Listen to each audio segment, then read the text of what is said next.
China took subtle digs at the United States and positioned itself as a defender of the multilateral order on Tuesday, May 13th, aiming to strengthen ties with Latin American and Caribbean leaders at a summit in Beijing. President Xi Jinping promised billions in development loans and greater cooperation at the China-CELAC Forum. He said bullying and hegemony will only lead to self-isolation. Latin America has become a key area in U.S. President Donald Trump's rivalry with China, with Washington pressuring the region to pick a side. Two-thirds of Latin American countries have joined China's Belt and Road Initiative, and China is now the top trading partner for Brazil, Peru, Chile, and others.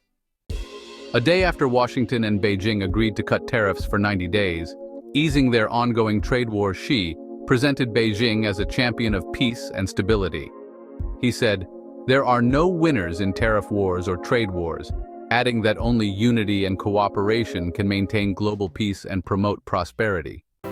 Xi pledged $9.2 billion in loans for development and announced plans to boost cooperation on infrastructure, clean energy, counter-terrorism, and fighting transnational crime.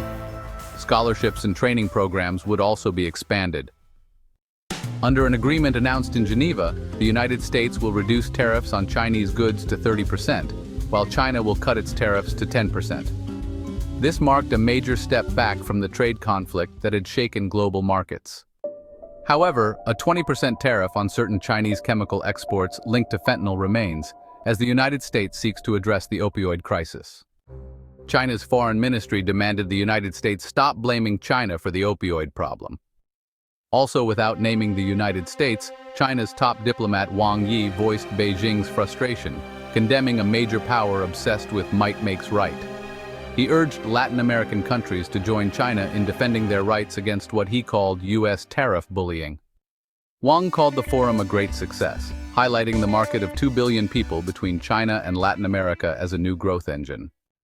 Brazilian President Luiz Inácio Lula da Silva, visiting Beijing for 5 days, said Latin America does not want to repeat history by starting a new Cold War. He emphasized the region's goal to support the multilateral order and gain proper representation. In talks with Lula, Xi said China and Brazil should strengthen cooperation and oppose unilateralism. They jointly welcomed Russian President Vladimir Putin's call for peace talks with Ukraine, stating direct dialogue is the only way to end the conflict. Colombian President Gustavo Petro, also at the forum, called for dialogue between civilizations that respects the region's interests. He plans to sign an agreement to join the BRI during his visit. Chilean President Gabriel Boric said his country would make a leap forward in economic relations with China.